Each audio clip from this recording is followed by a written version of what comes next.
अनुष्ठानात् अशुद्धि क्षय ज्ञान दीप्ति ही आविवेक ख्याते। यम नियम आसन प्राणायाम प्रत्याहार धारणा ध्यान समाधयः अष्टवंगानि। अहिंसा सत्य स्तेय ब्रह्मचर्य परिग्रह यमाः शौच संतोष तपस्वाध्यायेश पुण्यधानानि नियमाः। स्थिर सुखम आसनम प्रयत्न शैथिल्य अनंत समापत्तिभ्या। यहां से योग प्रारंभ होता है। क्षिप्त मूढ़ विक्षिप्त एकाग्र निरुद्ध ये चित्त की 5 अवस्थाएं हैं। क्षिप्त मूढ़ विक्षिप्त अवस्था में योग नहीं भोग होता है। जब हमारा चित्त एकाग्र होता है यहां से योग प्रारंभ होता है और निरुद्ध अवस्था में जाकर के जहां यदा पंचावतिष्ठन्ते ज्ञानानि मनसा सह बुद्धिश्चर विचिष्टते तम आहुः परमां गतिम्। इस एकाग्र अवस्था से प्रारंभ करके निरुद्ध अवस्था में जहां हम अपनी पूर्णता को प्राप्त हो जाते हैं वहां तक हमें योग की इस यात्रा में आगे चलना है। लंबा गहरा श्वास भरते हुए प्राणों के साथ प्रणव का और गायत्री आदि मंत्रों का अर्थ भावना पूर्वक जप करते हुए योग में प्रवेश करते हैं।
ओम भूर्भुवः स्वः तत्सवितुर्वरेण्यं भर्गो देवस्य धीमहि धियो यो नः प्रचोदयात्। ओम त्र्यंबकं यजामहे सुगंधिं पुष्टिवर्धनम् उर्वारुकमिव बन्धनान् मृत्योर्मुक्षीयमामृतात्। ॐ सहना भवतु सहनो भुनक्तु सह वीर्यं करवावहै तेजस्विनावधीतमस्तु मा विद्विषावहै। ओम असतो मा सद्गमय तमसो मा ज्योतिर्गमय मृत्योरमा अमृतं गमय। ओम सर्वे भवन्तु सुखिनः सर्वे सन्तु निरामयाः सर्वे भद्राणि पश्यन्तु मा कश्चित् दुःखभाग् भवेत्। ॐ विश्वानि देव सवितद्दुरितानि परासुव यद्भद्रं तन्न आसुव। ॐ शान्ति शान्ति शान्तिः। प्रार्थना के बाद अब क्रियात्मक योगाभ्यास में आपको कुछ योग की स्थूल क्रियाएं पहले करवाएंगे और फिर प्राणायाम और ध्यान करवाएंगे। और योग से जुड़े हुए जो महत्वपूर्ण पक्ष हैं उनको हम बीच बीच में रखते रहेंगे। एक महर्षि वेदव्यास का वचन है, आप्त पुरुषों के वचनों का श्रवण करने से और तदानुकूल आचरण करने से अपना जीवन पूरा दिव्य बनता है। हम स्वयं ऋषित्व देवत्व को उपलब्ध हो जाते। मेरे साथ बोलिए, स्वाध्यायाद योगमासीत, स्वाध्यायात योगमासीत, योगात् स्वाध्यायमामने, स्वाध्याय योग संपत्त्या, परमात्मा प्रकाशते, परमात्मा की प्राप्ति के ऐसे तो बहुत उपाय बताए हैं, तो उसमें ये 2 उपाय बड़े बताए। स्वाध्याय से योग का अभ्यास करें, योग से स्वाध्याय का अभ्यास करें, योग और स्वाध्याय से परमात्मा का प्रकाश हो जाता है, परमात्मा की प्राप्ति हो जाती है। स्वाध्याय है प्रणवादि पवित्र नामों का जप और मोक्ष शास्त्रों का अध्ययन। एक धर्म शास्त्र है जो हमें हमारे जीवन के कर्तव्य शोभा शुभ हेय उपादेय इसका व्याख्यान करते हैं। ओंकार आदि पवित्र नामों का जप करते और मोक्ष शास्त्रों का अध्ययन करते हुए व्यष्टि में, समष्टि में, पिंड में, ब्रह्मांड में सर्वत्र भगवान की महिमा को प्रत्येक क्षण अनुभव करना, यह स्वाध्याय। और योग का अर्थ है फिर ऐसा करते करते एक स्थिति वो आ जाती है जब हम उस परमात्मा में पूरी तरह से प्रतिष्ठित हो जाते हैं, पूर्ण मौन हो जाते हैं, जहां शरीर, इंद्रिय और बुद्धि का कार्य पूरा हो जाता है, हम अपने स्वरूप में पूरे प्रतिष्ठित हो जाते हैं। इन 2 कार्यों से परमात्मा का प्रकाश होता है। जितना ये 2 कार्य हमारे जीवन में अधिक होंगे, इनका बाहुल्य होगा, सारा जीवन तो प्राथमिकताओं पर टिका हुआ है। What is our priority? हमारी प्राथमिकता क्या है, उसी के आधार पर हमारे जीवन की दिशाएं तय होती है। ये आप भौतिक जीवन में देख लीजिए, आध्यात्मिक जीवन में देख लीजिए, और सुबह से शाम तक अपने पूरी दिनचर्या में देख लीजिए। What is our priority? और अपनी प्राथमिकताएं जो तय करना समझ लेता है, उस व्यक्ति के जीवन में भौतिक और आध्यात्मिक दृष्टि से किसी भी तरह से कोई असफलता नहीं हो सकती। तो मैंने 2 बातें कही, एक तो स्वाध्याय योग के संदर्भ में और दूसरी प्राथमिकता के संबंध में। अभी मैं सुबह सुबह उठा तो मैंने कहा आपको कौन सी ऐसी बात बताएं जिससे कि आपके जीवन में कुछ और बड़ा परिवर्तन आप ला पाएं। तो अपने अनुभव के आधार पर 2 बातें और कहता हूं।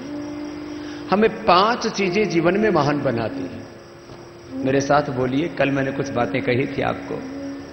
मैंने कल पूर्णता, प्रारब्ध और प्रेम के बारे में कहा था।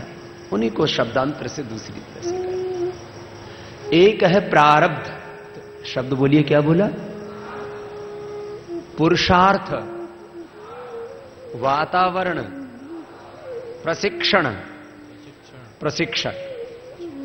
ये 5 तत्व ऐसे हैं जो हमारे जीवन में हमें दिव्यता की ओर आरोहण कराते हैं। सब तो एक जैसे जीवन की उच्चता को, दिव्यता को प्राप्त नहीं करते। कारण क्या है? इन 5 चीजों में कहीं ना कहीं से कमी मिलेगी। और पूज्य स्वामी जी महाराज जो हमारे अग्रज हैं, हमारे भारतीय संस्कृति के गौरव हैं, ऐसे भी इनमें बाहर की भी बहुत दिव्यता है। माने ऐसे देखते ही है ना तो लगता है ऋषि परंपरा महाराष्ट्र में दोबारा से जीवंत हो गई।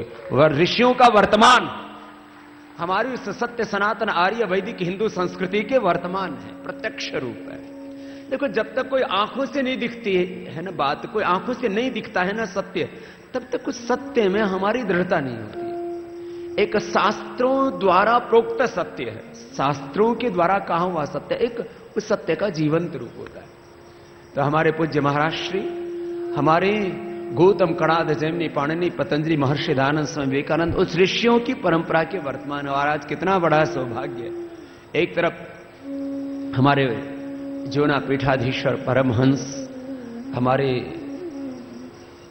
ऋषि परंपरा के, सन्यास परंपरा के गौरव पूज्य स्वामी जी महाराज, और उसी तरह से पूरे विश्व में भारतीय धर्म, दर्शन, अध्यात्म और संस्कृति की ध्वजा फहराने वाले कैलाश मानसरोवर में, जहां चीन की सरकार किसी साधु को पसंद तक नहीं करती है, वहां पर भी उनकी अनुमति से, उनसे परमिशन लेकर के, और कैलाश मानसरोवर में भी शिव भक्तों के लिए बहुत बड़ा आश्रय स्थल बनाने वाले, आश्रम बनाने वाले, और आरती को गौरव दिलाने वाले, भारतीयता को गौरव दिलाने वाले पूज्य स्वामी चिदानंद जी महाराज, जो हमारे परमार्थ आश्रम के परमाध्यक्ष हैं और उनका पूरा जीवन ही परमार्थ में है। तो पूज्य स्वामी चिदानंद मुनि जी महाराज और हमारी श्रद्धामयी, प्रेममयी, करुणामयी, वात्सल्यमयी माता भगवती, उनका भी एक बार सबके ओर से बहुत बहुत अभिनंदन है, जिन्होंने अपने जीवन के सारे इस भौतिक वैभव को छोड़ करके अपने जीवन में इस दिव्यता को धारण किया है। देखो, मैं कह रहा था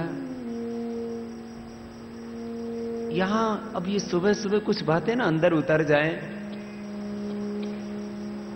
जीवन का अंतिम सत्य तो आचरण ही है। आप कितना योग की क्रियाएं करते हैं, कितना सत्संग सुनते हैं, कितना शास्त्र अध्ययन करते हैं, कौन कौन से कर्मकांड करते हैं, सारी बातों का अंतिम सत्य क्या है? आचरण है। आचरण। तो ये जो भी आप सीख रहे हैं ना, ये आचरण में उतर जाए, इसलिए कह रहे हैं। तो जीवन को महान बनाने के लिए कितनी बात बताई। अपने ऊपर भी ध्यान देना, अपने बच्चों पर भी ध्यान देना। मैं कह रहा था पूज्य महाराज श्री के आशीर्वाद से हम एक ऐसी रचना इस देश में कर रहे हैं, 500 आचार्य कुलम बनाने जा रहे हैं, जिससे हम ये 5 बातों पर बचपन से ही बच्चों के ऊपर ध्यान देंगे और उनके भीतर से ऋषि पैदा होंगे और वो इस देश को आगे लेकर के जाएंगे। 5 चीजें क्या है? एक तो प्रारब्ध। आप मनुष्य बन गए, इसका मतलब आपका प्रारब्ध बहुत ऊंचा है। मनुष्य के रूप में धरती पर जन्म लेना इस जीवन की सबसे बड़ी उपलब्धि है, और ये भगवान की सबसे बड़ी सौगात, भगवान की सबसे बड़ी रहमत, कृपा, अनुग्रह, आशीष हम पर है। मनुष्य का जन्म हमें मिल गया तो मानो भगवान ने हमें सारी दौलत दे दी है। हमारा सौभाग्य का उदय हो गया, उसके बाद तो सब हमें अपने आप करने का सामर्थ्य भी प्रभु ने साथ साथ दिया हुआ है। तो सबसे बड़ी चीज है हमारा प्रारब्ध। क्या है बोलो? दूसरा, प्रारब्ध से भी ज्यादा कोई बड़ा है, वो है हमारा पुरुषार्थ। क्या है बोलो? मैं 5 सत्य कह रहा हूं और उसमें फिर वापस कहूंगा कि पुरुषार्थ ही अंतिम सत्य है जीवन का। तीसरी बात है वातावरण। वातावरण ना हमें ऊंचा उठाता है। अब जैसे आजकल गर्मियां तो गर्मी लग रही है, सर्दियों में सर्दी लगती है। जहां जैसा वातावरण होता है, शीत और उष्ण से लेकर के सुख दुख, अनुकूलता प्रतिकूलता, भौतिकता आध्यात्मिकता का जैसा वातावरण होता है, उसका 100% हम पर असर होता है। कोई अपवाद रूप में ऐसे महामानव होते हैं जो उस वातावरण के प्रभाव से बच जाते हैं। सब प्रकार का वातावरण, सामाजिक, आध्यात्मिक, राजनीतिक, आर्थिक, भौतिक, आध्यात्मिक, सब। चौथी चीज है प्रशिक्षण। हमें ट्रेनिंग कैसे दी जाती है, हमारा एजुकेशन कैसा हुआ है, उसी से हमारा माइंडसेट बनता है, हमारे विचार बनते हैं, हमारी विचारधारा बनती है। जो कुछ है वो हमारे ट्रेनिंग पर आधारित है। ट्रेनिंग से डॉक्टर, इंजीनियर, साइंटिस्ट, योद्धा, सब कुछ प्रशिक्षण से बनते हैं। और फिर हमारे प्रशिक्षक, हमारे आचार्य कैसे हैं? ये 5 चीजें हैं। यदि कोई कहता है मेरे तो प्रारब्ध विहीन है, मुझे अच्छा वातावरण भी नहीं मिला, अच्छा प्रशिक्षण भी नहीं मिला, अच्छे प्रशिक्षक भी नहीं मिले, तो फिर देखो भाई, मैं तो पुरुषार्थ को बहुत महिमा देता हूं। कल भी मैंने कहा था, अखंड प्रचंड पुरुषार्थ, अत्यंत पुरुषार्थ। पुरुषार्थ ही जीवन है और पुरुषार्थ चतुष्टय ही हमारी संस्कृति है। धर्म, अर्थ, काम, मोक्ष, ये भी पुरुषार्थ है। मुक्ति भी पुरुषार्थ का ही परिणाम है। त्रिविध दुख अथा त्रिविध दुख अत्यंत निवृत्ति अत्यंत पुरुषार्थ।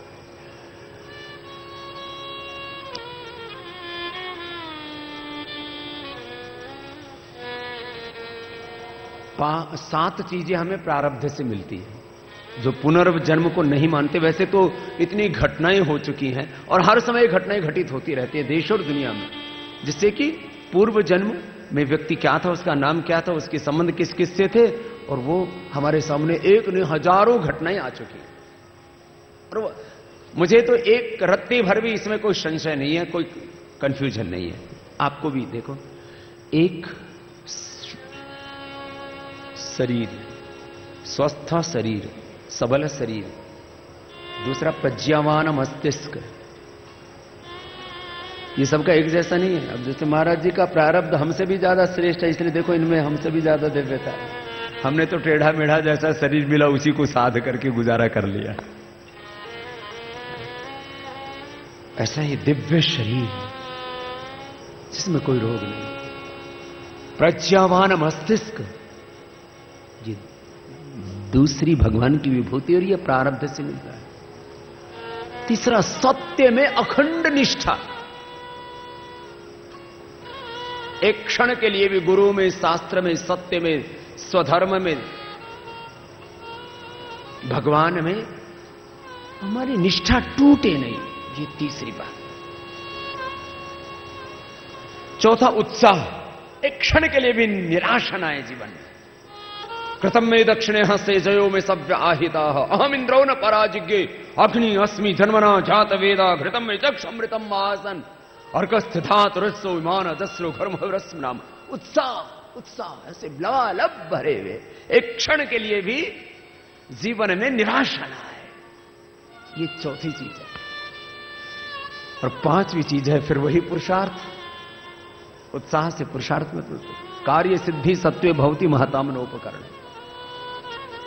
उत्साह, सत्व, पुरुषार्थ, ये जिसके जीवन में होता है ना, उसके जीवन में सफलता ही सफलता होती है चारों ओर। उत्साह और पुरुषार्थ भी कई लोगों में होता है, लेकिन बड़ा साहस नहीं कर पाते, उसको पराक्रम नाम दिया है। ये जीवन की छठी बात है और अंतिम बात है, और ये इसको मैं प्रतिपल अनुभव करता हूं कि कृतज्ञता। जिसने रत्ती भर भी हमारे लिए कुछ किया हो, उसके प्रति अपना मस्तिष्क झुकना चाहिए और कभी भी किसी के किए हुए उपकार को भूलना नहीं चाहिए। कृतज्ञता महापाप है और कृतज्ञता एक क्षण के लिए अपने जीवन में कृतज्ञता मत आने। मैंने देखा पारिवारिक दृष्टि से, सामाजिक, राजनीतिक, आर्थिक, भौतिक, आध्यात्मिक दृष्टि से जिनके जीवन में कहीं पर भी कृतज्ञता आ गई, वहीं से पतन शुरू हो गया। खैर, अब ये इतनी बातें तो आज का उपदेश हुआ, अब योग होगा, है ना। ये भस्त्रिका और कपालभाति योग में 2 मुख्य क्रियाएं। योग में ऐसे कोई कहता है आसनानी चतावंती यावंत्य जीव जाते, कोई कहता है 84 लाख योग के आसन और क्रियाएं, कोई कहता है 84,000, कोई कहता है 84। अब भैया ये 84 का चक्कर तो छोड़ो आप सब। कपालभाति और अनुलोम विलोम, योग में 99% जो लाभ होना है वह योग प्राणायाम से होना है और ध्यान से होना है। प्राणायाम और ध्यान तो एक दूसरे से अत्यंत संबद्ध है। बाकी शेष योग की क्रियाएं भी आपको बताते हैं। आप में से कुछ जवान हैं, कुछ बुजुर्ग हैं और कुछ बीच के हैं, न जवान है न बुजुर्ग है हमारी तरह से। चलो, कपालभाति ये तो सबको करना है। कल मैंने व्रत दिलवाया था कि कपालभाति और अनुलोम विलोम, ये 2 योग की क्रियाएं तो आपको नियमित करनी ही करनी है। नियम बना लो, व्रत ले लो। व्रतेन दीक्षाम आपनोति, दीक्षया आपनोति दक्षिणाम, दक्षिणा श्रद्धाम आपनोति, श्रद्धया सत्यम आप। जिसके जीवन में कोई व्रत नहीं होता वो सत्य को कभी अर्जित नहीं कर सकता, सत्य को उपलब्ध नहीं हो सकता। तो कपालभाति कीजिए। और मेरे ख्याल 99% योग में जो लाभ होता है वो प्राणायाम पर आधारित है, प्राणायाम और ध्यान पर केंद्रित। मोटापा, मधुमेह, मेरुदंड के रोग, पेट के रोग, इन 5 के लिए और जो युवा हैं उनके लिए आसन भी उपयोगी। तो कपालभाति कीजिए। 1 सेकंड में 1 स्ट्रोक, ये अच्छी प्रैक्टिस है प्राणायाम। This is the ideal practice of kapalbhati pranayama. 1 stroke 1 second, 1 second 1 stroke.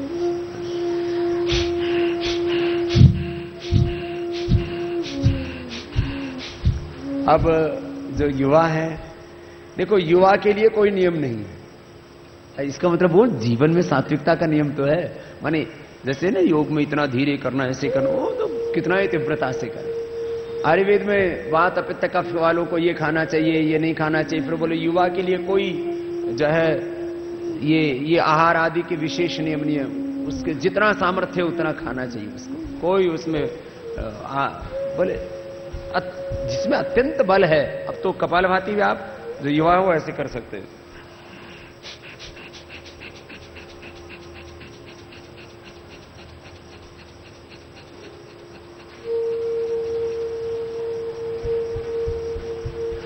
और ऐसा करने से योग में एक समाधि है जिसको निर्विचार समाधि कहा जाता है। महाराज श्री जी कल व्याख्यान में कह रहे थे, सवितर्क समाधि, निर्वितर्क समाधि, सविकल्प समाधि, निर्विकल्प समाधि, सबीज समाधि, निर्बीज समाधि। उसमें एक सविचार समाधि और एक आते हैं निर्विचार समाधि। निर्विचार वैशारद्य अध्यात्म प्रसाद ऋतम्भ्रा तत्र प्रज्ञा श्रुतनमान प्रज्ञाभ्याम अन्य विषय विशेषार्थत्वात् तच्च संस्कार अन्य संस्कार प्रतिबंधी तस्याप निरोधे सर्व निरोधान निर्वेद समाधि। शरीर और इंद्रियों में सबके विकार पैदा होने की संभावना है, लेकिन योगी जब अपने शरीर, इंद्रिय और चित्त को निर्बीज कर लेता है तो दग्ध बीज हो जाता है, वो जीवन मुक्त हो जाता है। फिर उसमें कोई विकार पैदा ही नहीं हो सकता। यहां तक जाना है तो माध्यम क्या है? एक ये भी माध्यम है। कपालभाति ऐसे निरंतरता के साथ जब करते हैं ना, अपने अपने सामर्थ्य के अनुसार, तो करते करते अपने आप निर्विचार हो जाते हैं। ये मेरी अनुभूति है, ये आपकी भी अनुभूति होगी, ये सबकी अनुभूति है, ये सार्वभौमिक सत्य है। ऐसे करते करते एक निर्विचार स्थिति का आप आनंद ले सकते हैं और यही समाधि है। देशबंध चित्त से धारणा तथा प्रत्येकतानता ध्यानम तदेव अर्थमात्मनिर्भासम स्वरूप शून्य में समाधि। ये स्थिति आपकी प्राप्त हो जाएगी। कपालभाति, अनुलोम विलोम 2 विशेष करने, और थोड़ा सा हम आपको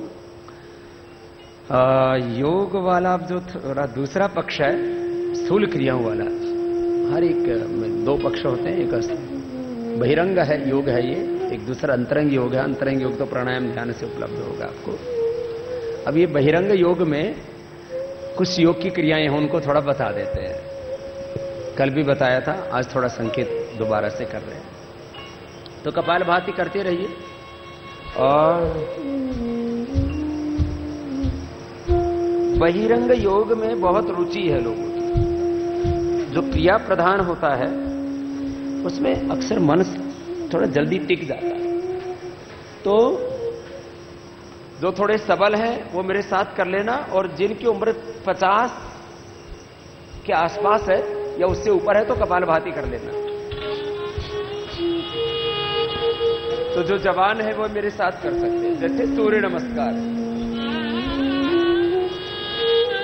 श्वास को भरा, पीछे चले गए, श्वास को छोड़ा, आगे आ गए, माथा घुटनों से लग गया, फिर दाहिने पैर पर बैठ गए, ऐसे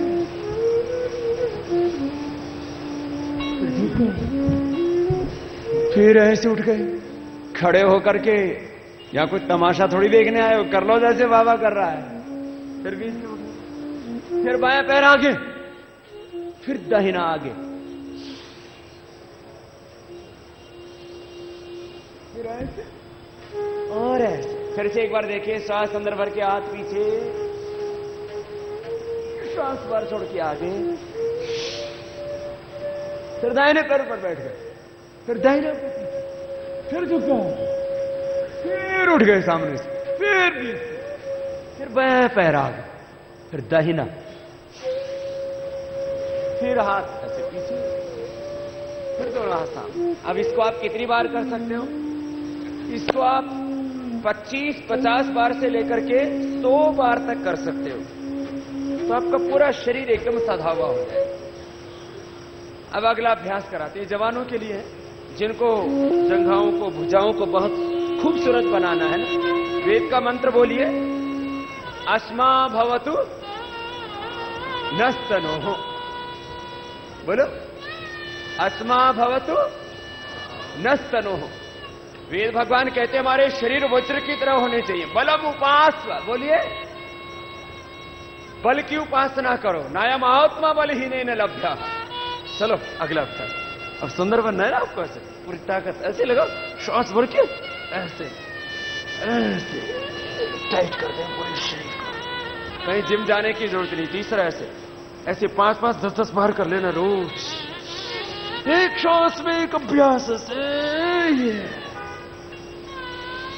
भैया देखो, अब हम अखाड़े में आ गए, और वो भी जूना अखाड़े में। भाई अखाड़े में तो दंड बैठक ना लगे तो अखाड़ा कैसा महाराज? तो चलो अब आज सबको अखाड़े में उतार दिया है। फिर ये दूसरा था, फिर तीसरा क्या है? पहला साधा ऐसा, फिर ये दूसरा ऐसा, तीसरा ये राम मूर्ति। तो पहलवानी दंड कैसे? ऐसे आगे आए हो, ऐसे पीछे, ये ऐसे ऐसे ऐसे। अब 2-3 बार से ज्यादा मत करना पहले दिन, नहीं तो फिर दुखेंगे। तो सबको लगता है जंघाएं, भुजाएं, पूरा शरीर ना ऐसे मजबूत होना चाहिए। 1 2 3, 1 2 3, ऐसे। फिर और खूबसूरत बनाना है। तो पहले तो किसी के साथ मुकाबला हो तो ताल ठोकते थे, बोला आजा तेरी माँ ने दूध पिलाया है। करो, अब दूध तो पिया ही नहीं, कोका कोला पेप्सी पी रखी है। चलो ऐसे, ये ऐसे और ऐसे। आधा तो सब कर सकते हैं। देखो ये आधे वाला, ये आधे वाला। एक एक शरीर के मांसपेशी ना फूल की पंखुड़ियों की तरह खिली हुई होगी, ऐसे। ये फिर ये वाला ऐसे।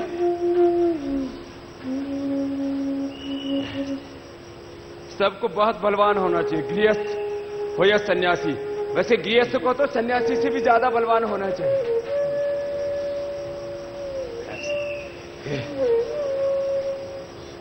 फिर ऐसे, इनका नाम ये है हनुमान बैठक। अभी दंड बाद में आएगी, हनुमान दंड बैठक। तो ये हनुमान ऐसे, हनुमान। चलो भाई हनुमान चालीसा सुना दो पंडित जी महाराज। बोलो बजरंग बली की, हनुमान जी महाराज की। अब जय जय बोलते रहते हो, हनुमान जी की तरह दंड बैठक तो लगाते हैं। कितने बलवान है देखो, इतने एकदम। श्री गुरु चरण सरोज रज, कैसे मन मुकुर सुधार। बैठो, मेरे साथ साथ कर। रघुवर विमल जसो जो दायक फल चार, बुद्धहीन तनु जानिके, सुमिरौ पवन कुमार। बल बुद्धि विद्या देहु मोए, हरौ कलेश विकार। जय हनुमान ज्ञान गुण सागर, जय कपीस तिहु लोक उजागर। रामदूत अतुलित बलि धामा, अंजनी पुत्र पवन सुत नामा। महावीर विक्रम बजरंगी, कुमति निवार सुमति के संगी। कंचन वरण विराज सुवेशा, कानन कुंडल कुंचित केसा। हाथ बजे और ध्वजा विराजे, कांधे मूज जने हो। ये नाम ही इसका हनुमान दंड था जो भी करते। चलो। शंकर सुवन केसरी नंदन, तेज प्रताप महाजगवंदन। विद्यावान गुणी अति चातुर, राम काज करिवे को आतुर। प्रभु चरित्र सुनिवे को रसिया, राम लखन सीता मन वसिया सूक्ष्म रूप धरसियहि दिखावा विकट रूप धरि लंक जरावा भीम रूप धरि असुर संहारे रामचंद्र जी के काज सवारे लाए सजीवन लखन जीवाए रघुवीर हरष उर लाए रघुपति कीनी बहुत बढ़ाए तुम मम प्रिय भरत समुहाए ऐस बदन तुम रोज सगावे अस कै श्रीपति कंठ लगावे। ये तो चक्रदंड था, अब पलट दंड। हनुमान जी बनाना पूरा सबको। आजकल बच्चों की भी हनुमान जी और भीम के बड़े प्रसिद्ध हीरो है। देखो सनकादिक ब्रह्मादि मुनीसा नारद सारद सहित अहिसा यम कुबेर दिगपाल जहाते कवि को विधि कैसे गए कहाते तुम्हें उपकार सुग्रीव कीन्हा राम मिलाए राज दीन्हा तुम्हारो मंत्र विभीषण माना लंकेश्वर भय सब जग जाना युग सहस्त्र योजन परिभानु लीलो ताए मधुर फल जानु प्रभु मुद्रिका मेल मुख माही जल्दी लागी गए अचरज नाही। अब ये दो लास्ट वाले तो सबको करने पड़ेंगे। इसलिए दंड अब सर्पदंड और मिश्रित दुर्गम काज जगत के देते सुगम अनुग्रह तुमरे देते राम द्वारे तुम रखवारे होत न आज्ञा बिन पैसारे सब सुख लहे तुम्हारे शरणा तुम रक्षक काहू को डरना आपन देज समारो आपे तीनों लोग हाँकते कापे। तीनों लोग कांपते कांपे, तुमसे भी कांपना चाहिए। चलो लास्ट इसका मिश्र दंड, ये तो सब कर सकते। भूत पिशाच निकट नहीं आवे महावीर जब नाम सुनावे नासे रोग हरे सब पीरा जपत निरंतर हनुमत वीरा संकट से हनुमान छुड़ावे मन क्रम वचन ध्यान जो लावे सब पर राम तपस्वी राजा जिनके काज सकल तुम साजा और मनोरथ जो कोई लावे सोई अमित जीवन फली पावे चारों जुग परिताप तुम्हारा है प्रसिद्धि जगत उजियारा साधु संत के तुम रखवारे। आप भी गा लो, हनुमान चालीसा ही गा लो। ऐसे बना अष्ट सिद्धि नव निधि के दाता अस्वर देन जान के पाता राम रसायन तुमरे पासा सदा रहो रघुपति के दासा तुमरे भजन राम जी को भावे जन्म जन्म के दुख बिसरावे अंत काले रघुवर पुर जाए जहाँ जन्म हरि भक्ति कहाए और देवता चित्त न धरहे हनुमत से सर्व सुख करहे संकट कटय मिटे सब पीरा जो सुमिरे हनुमत बलबीरा। जय जय जय हनुमान गुसाई कृपा करो गुरुदेव की नाही जो सतबार पाठ कर जोए छोटे बंदी महासुख होई जो ये पढ़े हनुमान चलेगा होए सिद्धि साक्षी गौरेगा तुलसीदास सदा हरि तेरा कीजय नाथ हृदय महलेरा पवन तने संकट हरण मंगल मूर्ति रूप राम लखन सीता सहित हृदय बसौ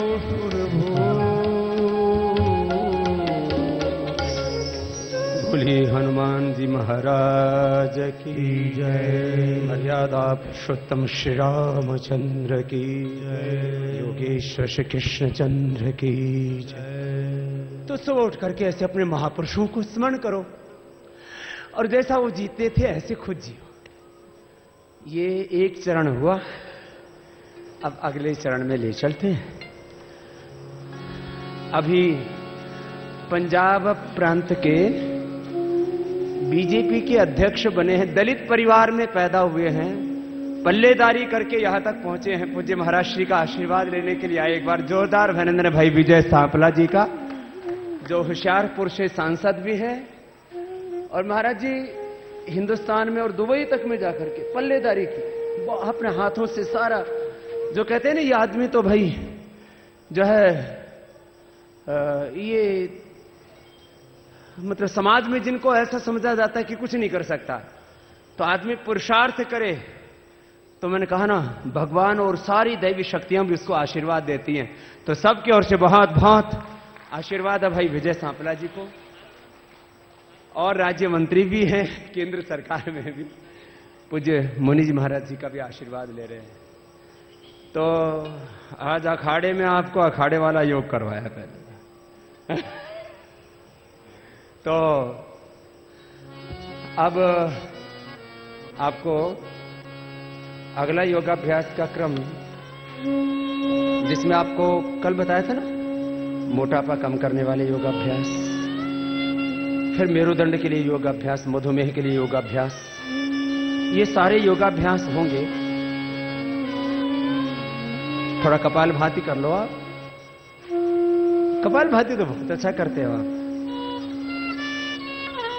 और कपालभाति अनुलोम विलोम तो महाराज जी भी करते, इसीलिए कपाल पर, भाल पर, ललाट पर इतनी तेजस्विता रहती है। प्रत्यक्ष प्रमाण है, प्रत्यक्ष किम प्रमाणम। तो महाराज जी का थोड़ा 5 मिनट का आशीर्वाद हो जाए, आपका कपालभाति का एक राउंड हो जाएगा, एक आवृत्ति है।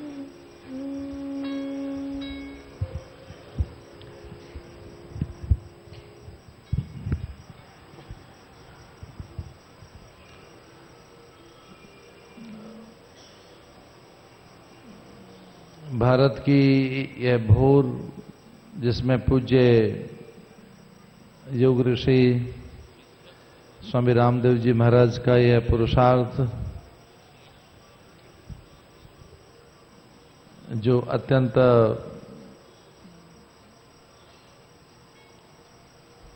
जीवंत बनाता है,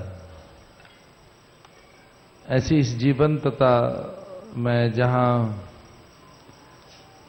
जीवन मुखर होता है, जो सुप्त जीवन है, अज्ञान में आवृत जीवन है, उस जीवन के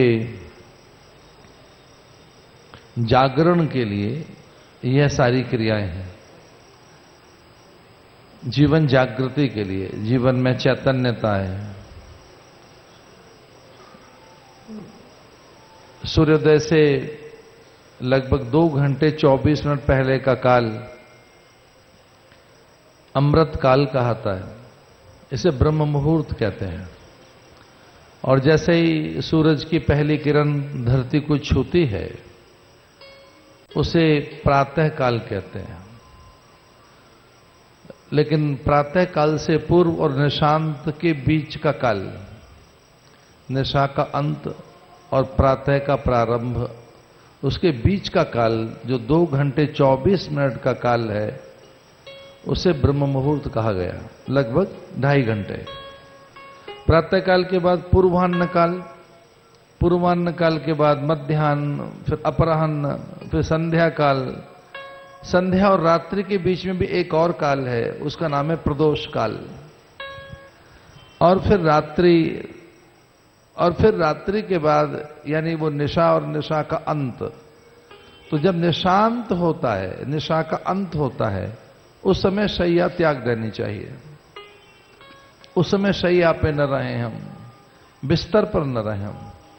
तो ये जो 2.5 घंटे है, लगभग 2 घंटे 24 मिनट या 2.5 घंटे का जो काल है, इस काल में योगाभ्यास है, प्राणायाम है, प्रत्याहार है, धारणा ध्यान समाधि है, अथवा उसकी भी पूर्व की जो आरंभिक अवस्थाएं, यम नियम आसन आदि। तो यह जीवन जागृति के लिए बड़ी बात है। तो ये 2.5 घंटे आपके ईश्वर को समर्पित हों, स्वयं के लिए, आत्म जागरण के लिए। पश्चिमी मनोवैज्ञानिकों ने असफलता के कुछ सूत्र बताए। तो जितना भी ये वेस्टर्न साइकोलॉजी, पैरासाइकोलॉजी है, उसमें 24 कारण बताए हैं फेलियर होने के, असफल होने के। उन 24 कारणों में जो पहला कारण है असफलता का, कि व्यक्ति सफल नहीं हो सका, जीवन सार्थक नहीं बन सका, जीवन सिद्धि में बाधा रही, अथवा जीवन पूरा खिल नहीं सका, पक नहीं सका, जीवन में परिपक्वता नहीं आई।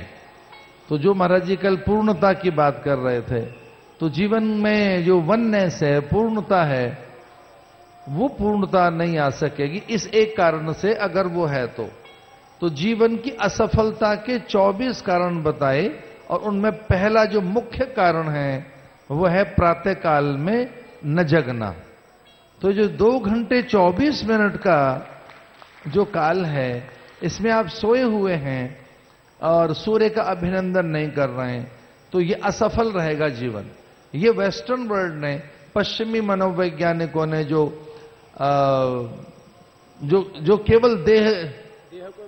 केवल देह को ही सच मानते हैं, जो अत्यंत पदार्थवादी हैं, जड़वादी हैं, जो बाजार की संस्कृति है, जहां में केवल देह के सौंदर्य और आकर्षण को ही जीवन माना, और जिनका दर्शन जीवन का केवल देह है, और जो देह के प्रदर्शन में उनसे अधिक और कौन निपुण होगा। तो उन्होंने भी ये माना है कि सोया हुआ आदमी कुछ नहीं कर सकता। तो ये जो महाराज ने भारत को जगाया है, विश्व को जगाया है, तो सफलता का एक सूत्र तो यही है, awakening is the key to success. Awakening is the key to success. तो ये चाबी एक हाथ में है हमारे सफलता की, और बस जगें आप। तो महाराज ने पूरे देश को जगाया है, विश्व को जगाया है, और उसमें भी कहीं ये प्राणायाम, वो ध्यान धारणाएं हो जाएं, उसमें भी कहीं योगाभ्यास हो जाए, तो बात कुछ होगी। और एक एक भीतर में जगना, स्वयं में जगना, स्वयं के लिए सचेत होना। ध्यान रखना, कुछ लोग बहुत अपने लिए सिंसियर नहीं है, एक सिंसियरिटी नहीं है खुद के लिए, जो अपने लिए व्यक्ति गंभीर नहीं है, अपने प्रति सचेत नहीं है, स्वयं के अधिकारों के प्रति, सत्य के प्रति, अपनी ऊर्जा, ओज, आभा और अपने पूरे सकल अपने अस्तित्व के प्रति जो सजग नहीं है, उसे कौन सफल बनाएगा। तो पूज्य महाराज जी का जो उद्यम है कि अपने अस्तित्व के प्रति, अपनी सत्ता के प्रति, स्वयं के प्रति हम एक प्रतिबद्धता पैदा करें, एक खुद की कमिटमेंट हो हमारे भीतर, अपने लिए कमिटमेंट हो। तो ये जो आप कुछ कर रहे हैं, ये सेल्फ कमिटमेंट है, अपने लिए आप कमिट हैं कि हमें कुछ करना है। तो आत्म विकास के लिए, आत्म जागरण के लिए, आत्म सौंदर्य के लिए ये बड़ा आवश्यक है। एक और बात कहूंगा मैं, जो व्यक्तित्व है, पर्सनैलिटी है, पर्सनैलिटी डेवलपमेंट का ये इससे बड़ा और कोई उद्यम नहीं हो सकता, जिसमें देह कांति, आपकी रूप रंग वर्ण और ये बाहर की जो चीजें हैं, ये तभी खिलती हैं, इनमें तभी सौंदर्य आता है जब इसकी सेल्स एक्टिवेट हो। हमारी पूरी बॉडी में 1 ट्रिलियन सेल्स हैं, 1 ट्रिलियन सेल्स। योगाभ्यास करने से वे सारी सेल्स एक्टिवेट हो जाती हैं, उनमें प्राण पहुंचने लगता है, ऑक्सीजन पहुंचने लगती है, और फिर वो वर्कआउट के लिए तैयार है, फिर वो काम करना शुरू कर देती हैं। तो जो योगाभ्यासी नहीं है, जो प्राणायाम करना नहीं जानते, उनकी लगभग 2 जो ट्रिलियन सेल्स हैं, उनमें से लगभग कोई 1/4 काम करती हैं, बाकी सब सोई पड़ी हैं, या कि वो डीएक्टिवेटेड रहती हैं। तो जो प्राणायाम की प्रक्रिया है, अपनी सारी सेल्स को जगाने के लिए। एक और बात, जो पतंजलि सूत्र है, तदा द्रष्टु स्वरूपेव स्थानम, तदा द्रष्टु स्वरूपेव स्थानम। जब दृष्टा अपने स्वरूप में लौट कर आता है, तो वो एक बड़ी अवस्था है। दृष्टा अपने स्वरूप में लौटकर कब आएगा? जब ये एक्टिवेशन होगी। तो जो एक्टिविटी आपको बताई जा रही है, और इस एक्टिविटी से ही आप ईश्वर से कनेक्ट होते हैं, तो ये एक्टिविटी आपको कनेक्ट करती है ईश्वर से, ईश्वरीय गुणों से, ईश्वरीय ऊर्जा से, और फिर आप में ये जैसे कनेक्टिविटी आती है तो तीसरी चीज और पैदा होती है, उसका नाम है क्रिएटिविटी। तो जैसे आप ये योगाभ्यास की एक्टिविटी करते हैं सुबह, ईश्वर से आप कनेक्ट हो जाते हैं थ्रू प्राणायाम। तो एक्टिविटी आपको कनेक्ट करती है ईश्वर से, उसका नाम हुआ कनेक्टिविटी, और उसका फिर परिणाम है तीसरा, वो है क्रिएटिविटी। तो आप क्रिएटिव हो जाते हैं, आप सृजनशील हो जाते हैं, तो कुछ एक अच्छी चीज आपके हाथ लगती है। तो जीवन की श्रेष्ठता, उसके माधुर्य और उसके पावित्र को जगाने का यह संकल्प है। और हम पूज्य महाराज जी के कृतज्ञ हैं, हम भारतवासी, हम अत्यंत कृतज्ञ हैं उनके, उन्होंने देश को जगाया है। कल मैंने एक बात कही थी, वो थोड़ा कम समझ आई होगी आपको, फिर से उसकी पुनरावृत्ति करूंगा कि हम महाभाग्यवान हैं भारत के लोग, हमने उस युग में जीवन लिया है जहां कोई एक जगाने वाला पूज्य योग ऋषि रामदेव जैसा महामानव आया है हमारे बीच में। उनके उपकार सच में बहुत है इस धरती के प्राणियों के लिए। मैं पूज्य महाराज जी के इस उद्यम के प्रति उपकृत हूं और अनुग्रहित हैं हम। और वो इस तरह से उनके जागरण के ये शंखनाद है, ये जो उनका अनुष्ठान है, निसंदेह मानवता पर उनका ये उपकार है। उन्हें प्रणाम करते हुए मैं, वो अगर अनुमति देंगे तो कर्म कांड के लिए निकल जाऊंगा। हरिओम।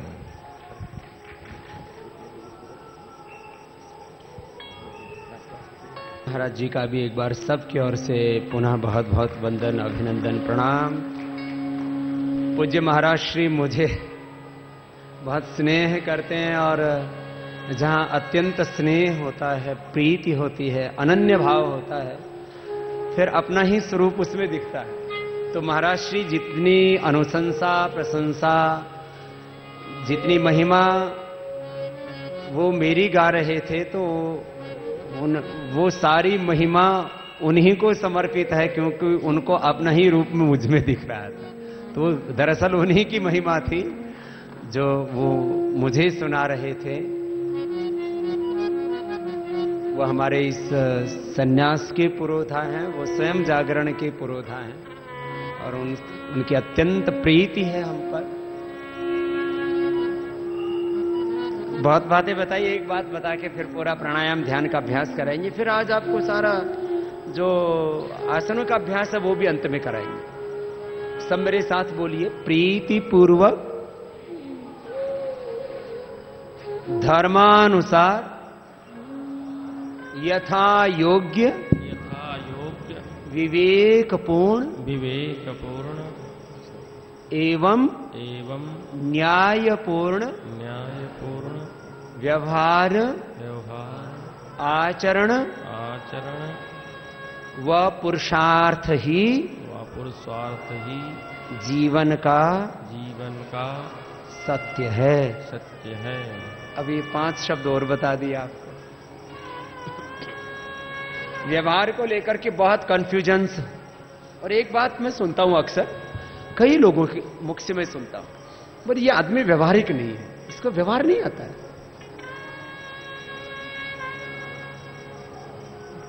ये व्यवहार कैसे होना चाहिए?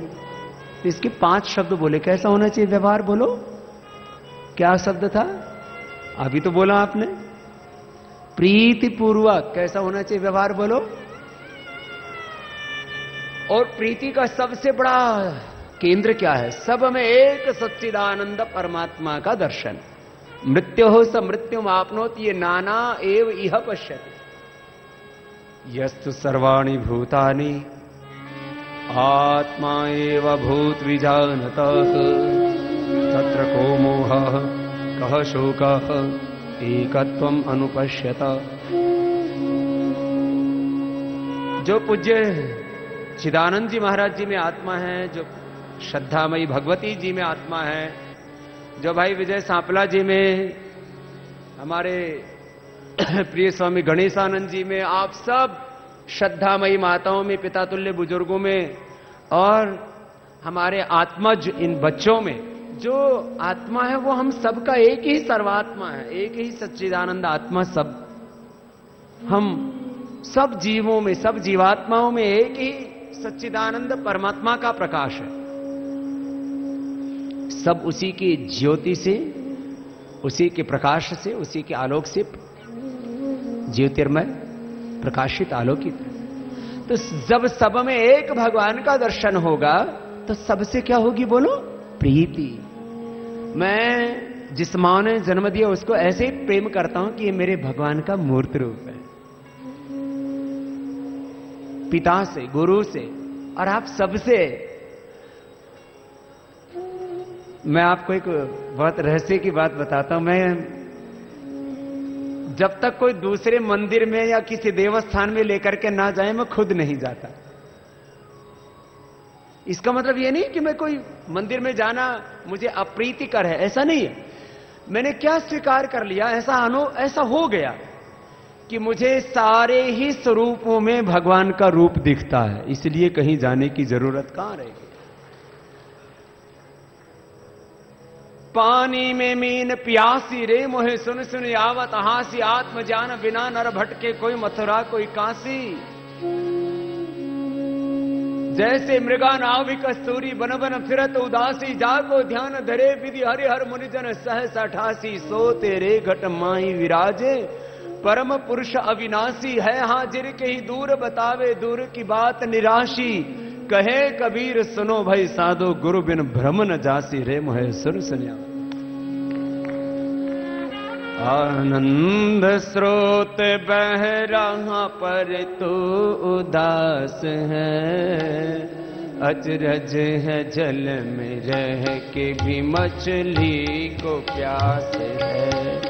आनंद स्रोत बह रहा पर तू उदास है, अचरज है जल में रह के भी मछली को प्यास है। फूलों में जो सुवास ईख में मिठास है, फूलों में जो सुवास ईख में मिठास है। भगवान का तो वेश के कण कण में वास है, भगवान का तो वेश के कण कण में वास है। आनंद स्रोत बह रहा पर तू उदास है, टुक ज्ञान चक्षु खोल जरा देख तो सही, टुक ज्ञान चक्षु खोल जरा देख तो सही। गुरु और शास्त्र हमारे चक्षु खोलते, योग से अंदर के चक्षु खुलते। टुक ज्ञान चक्षु खोल जरा देख तो सही, टुक ज्ञान चक्षु खोल जरा देख तो सही। जिसको तू ढूंढता वो सदा तेरे पास है, जिसको तू ढूंढता सदा तेरे पास है। अचरज है जल में रह के भी मछली को प्यास है, अचरज है जल में रह के भी मछली को प्यास है। कुछ तो समय निकाल आत्म शुद्धि के लिए, कुछ तो समय निकाल आत्म शुद्धि के लिए। नर जन्म का उद्देश्य न केवल विलास है, आनंद स्रोत बह रहा पर तू दास है। आनंद स्रोत बह रहा भी उदास है। आनंद मोक्ष का न पा सकेगा तब तलक, मोक्ष का न पा सकेगा तब तलक। तू जब तलक प्रकाश इंद्रियों का दास है, तू जब तलक प्रकाश इंद्रियों का दास है।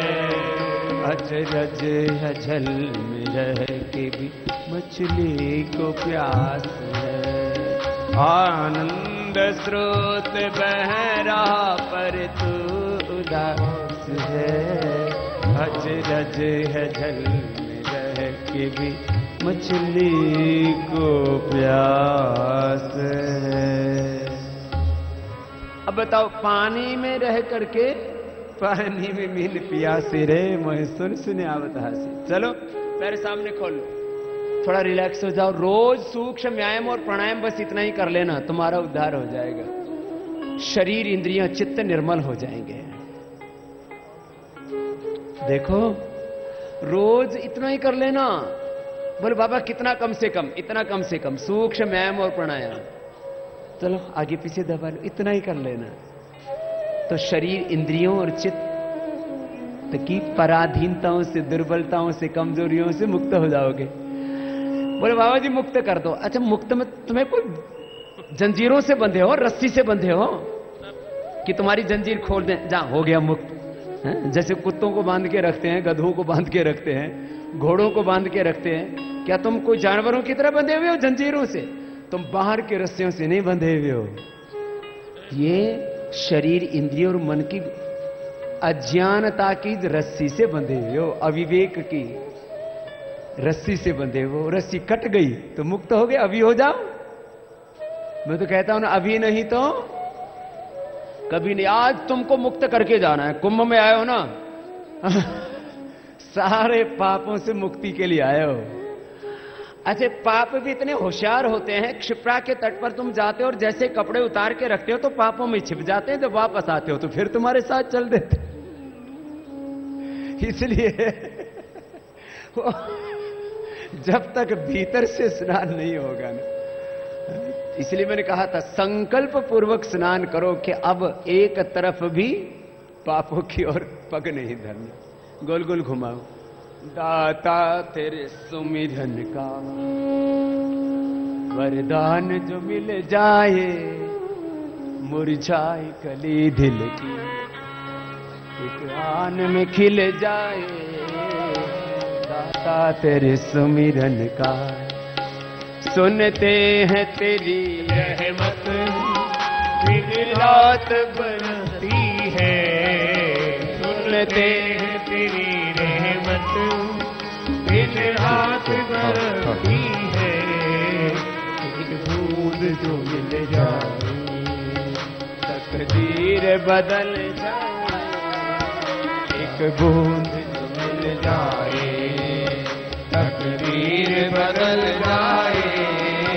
दाता तेरे सुमिरन का, ये मन बड़ा चंचल है, चिंतन में नहीं लगता।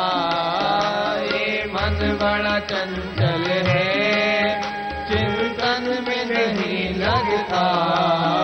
जितना इसे समझाऊं, जितना इसे समझाऊं, उतना ही मचल जाए।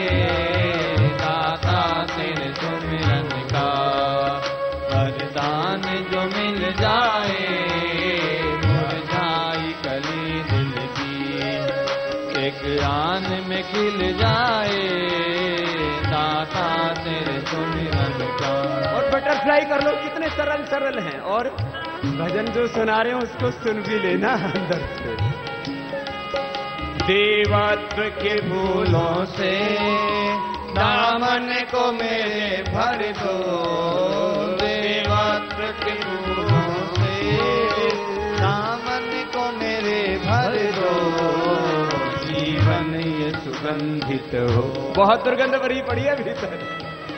जीवन ये सुगंधित हो, दुर्गंध निकल जाए। दाता तेरे सुमिरन का वरदान जो मिल जाए। दाता तेरे सुमिरन। और एक अंतिम प्रार्थना। हे नाथ मेरे दिल की बस इतनी तमन्ना है। हे नाथ मेरे दिल की बस इतनी तमन्ना है। पापों से बचा लेना, पापों से बचा लेना, पाँव न फिसल जाए दाता तेरे समीप। पापों से बचा लेना, पाँव न फिसल जाए। कल एक भजन गा रहे थे ना, जिंदगी का सफर करने वाले, जिंदगी का सफर करने वाले, अपने मन का दिया तो जला ले, अपने मन का दिया तो जला ले।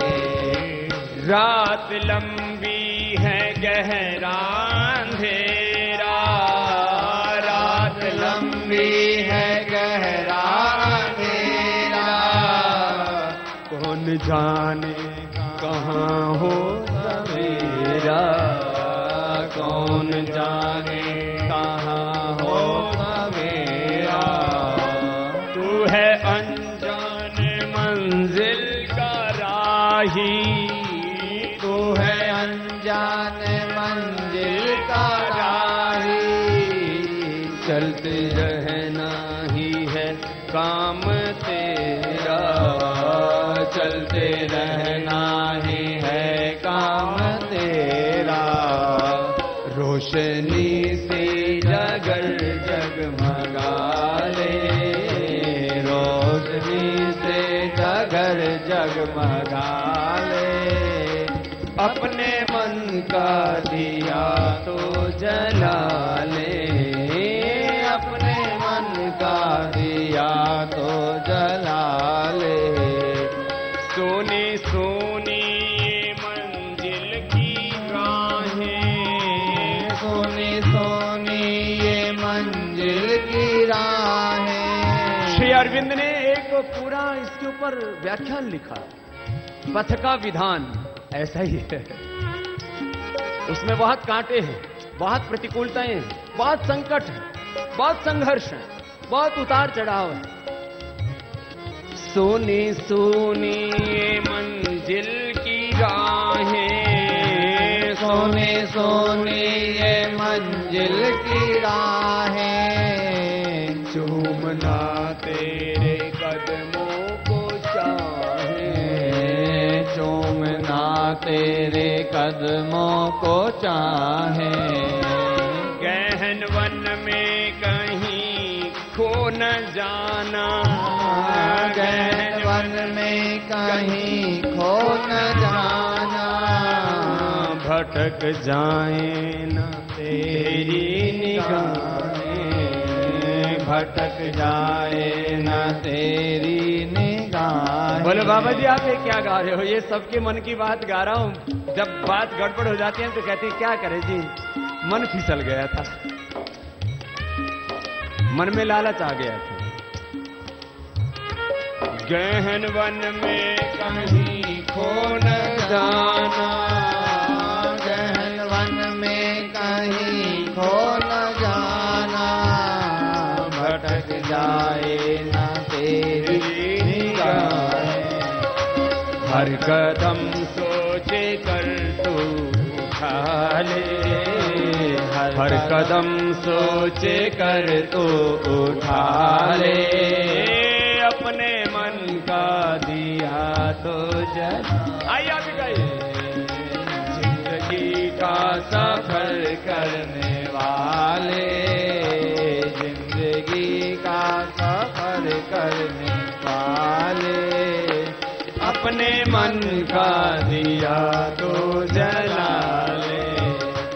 जिंदगी का सफर करने वाले, जिंदगी का सफर करने वाले, अपने मन का दिया तो जला ले, अपने मन का दिया तो जला ले। मन में बहुत अंधेरा है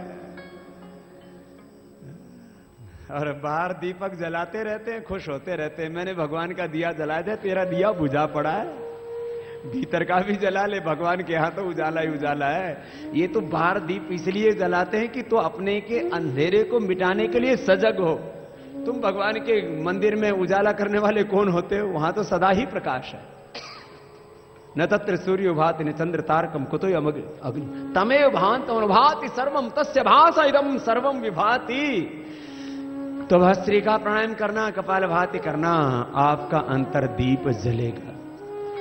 पुष्पम दृष्ट्वा फलम दृष्ट्वा दृष्ट्वा च नव यौवनम एकांते कांचनम दृष्ट्वा कस्य नो विचलित मनः। एकांत में कोई सुंदर फूल खिल रहा हो, पुष्पम दृष्ट्वा फलम दृष्ट्वा, एकांत में कोई फल लग रहा हो जिसका कोई मालिक ना दिखता हो, और दो युवक युवतियां एकांत में और कोई भय ना हो, पूरी स्वच्छंदता हो, तो अक्सर लोगों का मन विचलित हो जाता है। इसलिए लोग बोलते हैं जब तक बेईमानी करने का मौका ना मिले ना तब तक आदमी ईमानदार बना रहता है। लेकिन माता यस्य पतिव्रता पिता च यस्य धार्मिका गुरुर्यस्य महायोगी तस्य नो विचलित मनः। मां जिसकी पतिव्रता है, पिता जिसका धार्मिक है और गुरु जिसका महायोगी है, उसका मन कभी विचलित नहीं हो सकता। इसलिए माता पिता और गुरु चरणों में सदा कृतज्ञ रहना, उनको अपनी आंखों के सामने रखना, तो पांव नहीं फिसले। रोज ये भस्त्रिका तो करना ही आपको ऐसे।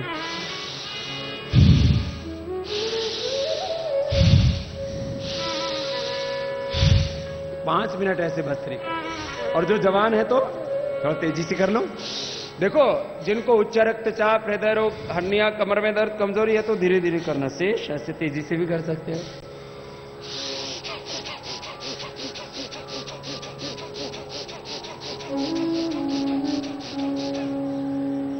मैं दिसंबर में इसको कराता हूं ना तो 2 मिनट में पसीना आने लगता है, इतना ऊर्जा आ जाती है अंदर से। तो अपने अपने सामर्थ्य के अनुसार कर लेना बस। अति सर्वत्र वर्जयित, ये एक व्यवस्था है, नियम है, अनुशासन है योग का। दूसरा कपालभाति, तीसरा बाह्य प्राणायाम।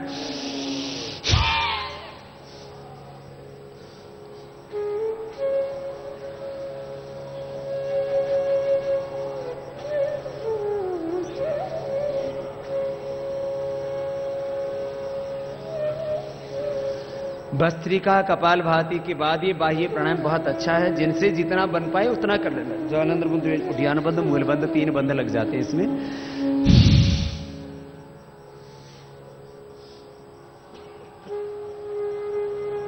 जिनसे त्रिबंध के साथ ये ना हो पाए तो अग्निसार कर लेना, अग्निसार भी ना हो पाए तो उज्जाई कर लेना। उज्जाई गले और थायराइड के लिए, snoring, sleep apnoea, throat infection के लिए बहुत अच्छा है। फिर अनुलोम विलोम, तो कपालभाति, अनुलोम विलोम, ये 2 क्रियाएं तो अपरिहार्य है, न्यूनतम है, इतना तो करना ही करना।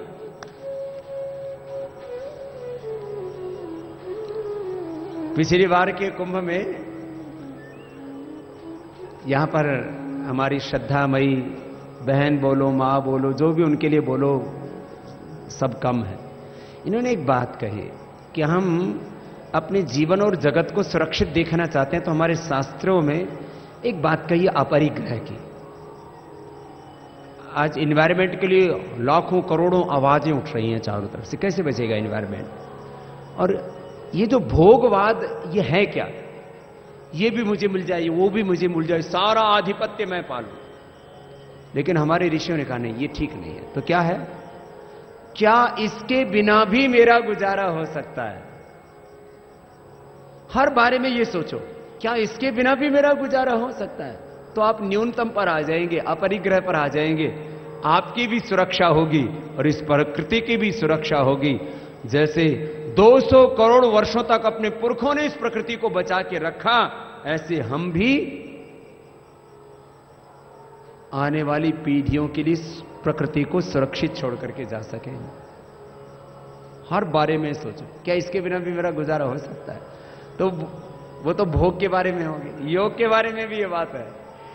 क्या कपालभाति अनुलोम विलोम के बिना पूर्ण स्वस्थता की कल्पना की जा सकती है? नहीं। तो ये तो न्यूनतम में है, इतना तो करना ही है। लोग कहते कम से कम कितने से हो जाएगा बाबा?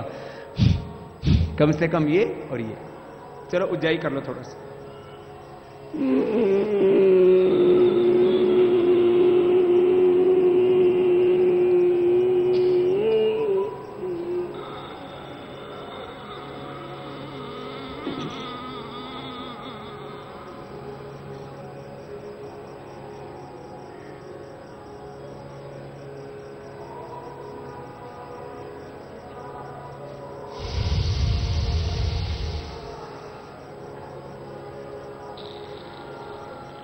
ये उज्जाई 3 से 5 बार जरूर कर लेना। ज्यादा थायराइड की प्रॉब्लम है तो अधिक भी कर लेना। थायराइड क्योर हो जाता है, बीपी क्योर हो जाता है, माइग्रेन में डिप्रेशन, एपिलेप्सी, ये सब बीमारियां क्योर हो जाती है योग से। अभी पूज्य महाराज श्री कह रहे थे ना, शक्तियों का जागरण हो जाता है।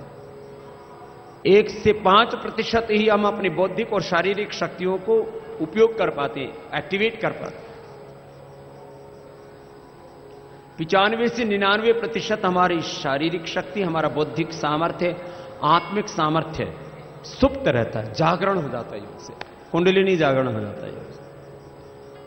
डीजनरेट वे सेल रीजनरेट हो जाते हैं, डीजनरेट वे सेल्स रीजनरेट हो जाते हैं, सभी केमिकल्स और हार्मोन्स का बैलेंस हो जाता है। चलो करके देखो। और हम असुरत्व से देवत्व, ऋषित्व की ओर आरोहण पाते हैं, मानव से महामानव हो जाते हैं। बाई इड़ा दाई पिंगला, बीच में सुषुम्ना, अंदरी त्रिवेणी, गंगा यमुना सरस्वती कृष्णा कावेरी क्षिप्रा, सब अंदर हैं तुम्हारे।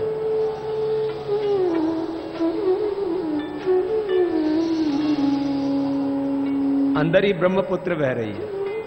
जो कुछ बाहर है, यथा ब्रह्मांडे तथा पिंडे, वो तुम्हारे पिंड में है। इसलिए अंतर्मुखी मनो। परांचिखानि व्यतृणत् स्वयंभू, तस्मात् परान् पश्यति नान्तरात्मान्, कश्चित् धीरः प्रत्यगात्मानमैक्षता वृत्तक्षुहमृतत्वमिच्छन्। अनुलोम विलोम कीजिए, अंतर्मुखी मनो।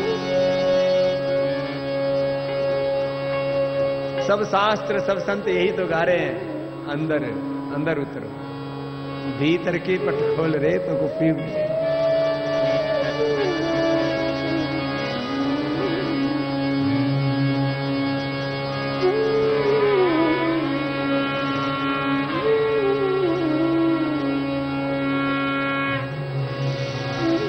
करो, लगातार करो,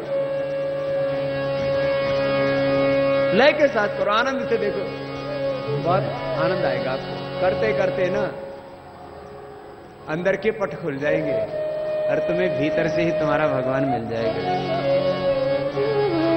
मन मस्त हुआ फिर क्या बोले, मन मस्त हुआ फिर क्या बोले, क्या बोले रे भाई, क्या बोले, क्या बोले रे भाई, क्या बोले। मस्त हुआ फिर क्या बोले, मस्त हुआ फिर क्या बोले।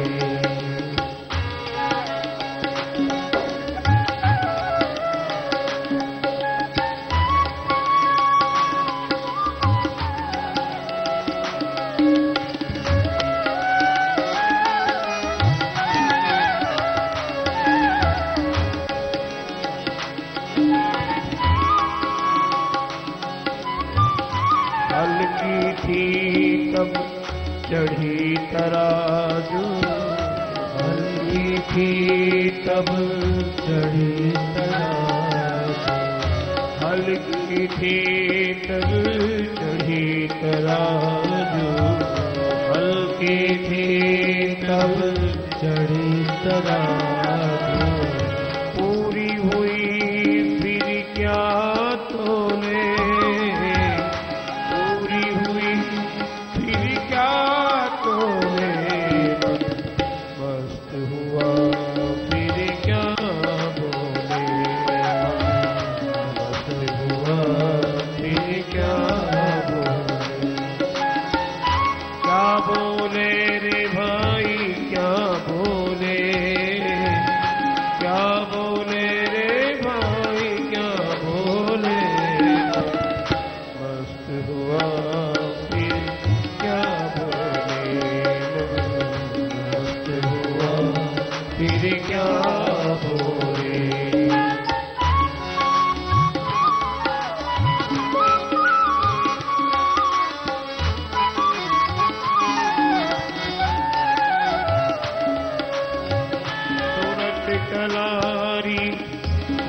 मतवारी सुरति कलारी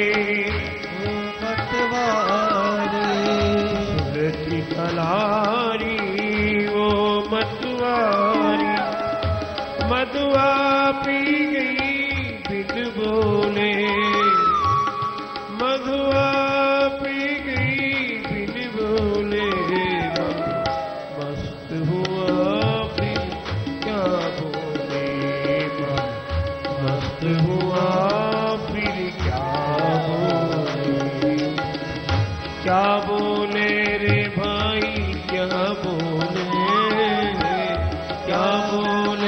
रे भाई क्या बोले मस्त हुआ फिर क्या बोले मस्त हुआ फिर क्या बोले मन मस्त हुआ फिर क्या बोले। अंदर ही इतने मस्त हो जाते हो। प्राप्तम पाप पुण्यम क्षीणः क्षितव्या क्लेशः छिन्नः भव श्रेष्ठ परवा भव संक्रमण ये सब छेदा जायते जगत्का समृद्धि। ये स्थिति तुम्हें अंदर से मिल जाती है। फिर से अनुलोम विलोम 5-5 मिनट करके 10-15 मिनट करना। आइए आप पहले उंगली माथे पर, शेष 3 उंगली आंखों पर, कान अंगूठे से बंद, मुख भी बंद। ओंकार का नाद नासिका से होगा।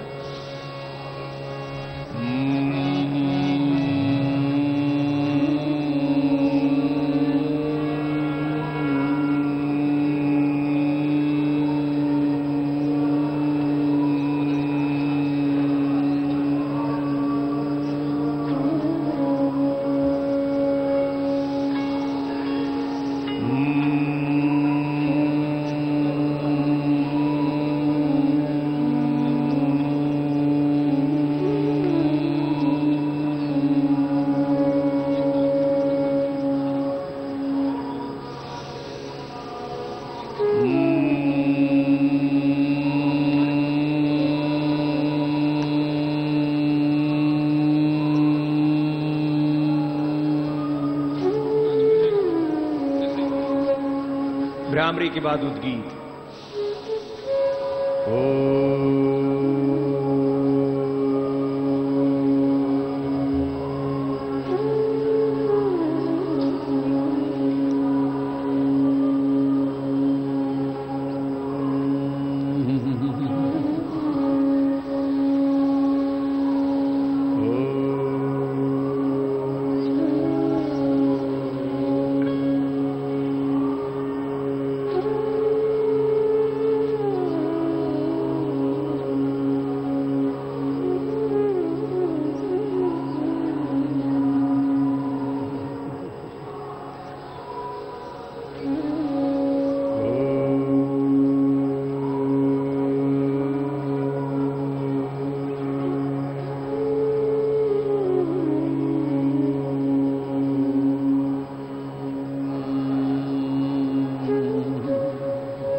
ऐसे 5, 5, 7, 7, 11, 11, 21, 21 बार तक आप भ्रामरी उद्गीत कर सकते हैं।